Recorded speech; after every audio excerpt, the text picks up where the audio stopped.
Shivani DJ Shankarpur Bihar. Shivani DJ Shankarpur Bihar.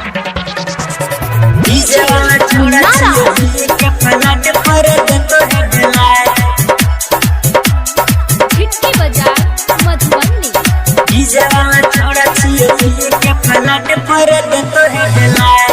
अखन अहाँ सब सुन रहल छी कैटोला से डिक्की रिकॉर्डिंग स्टूडियो के शानदार प्रस्तुति। नच में न छोड़ियत कर शरम गे, पूरा मोहल्ला छोड़ी चौका गरम गे। डीजे वाला छोड़ा छिए पी के पलट फोड़ देतो है डिलाइट। डीजे वाला छोड़ा छिए पी के पलट फोड़ देतो है डिलाइट।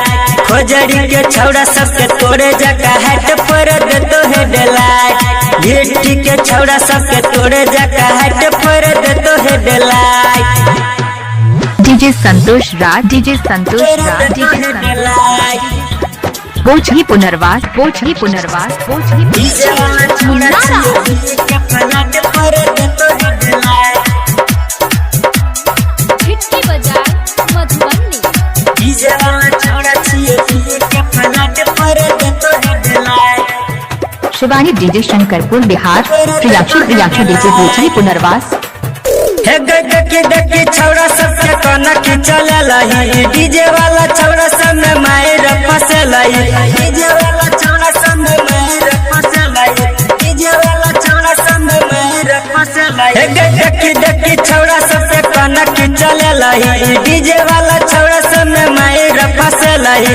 ककना के छौड़ा सबके तोरे जका हट फोड़ देतो है डिलाइट। डीजे वाला छौड़ा छिए पी के पलट फोड़ देतो है डिलाइट। डीजे वाला छौड़ा छिए पी के पलट फोड़ देतो है डिलाइट।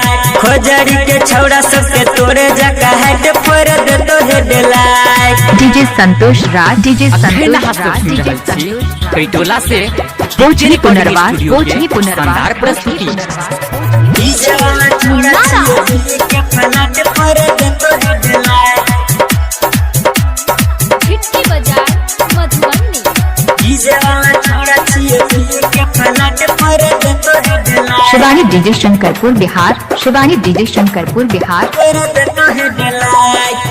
हे के राइटर सुमनमा के अपना बनेलही। के सब दीवाना के दिल तोड़ा देलही। के सब दीवाना के दिल तोड़ा देलही। के सब दीवाना के दिल तोड़ा देलही। हे के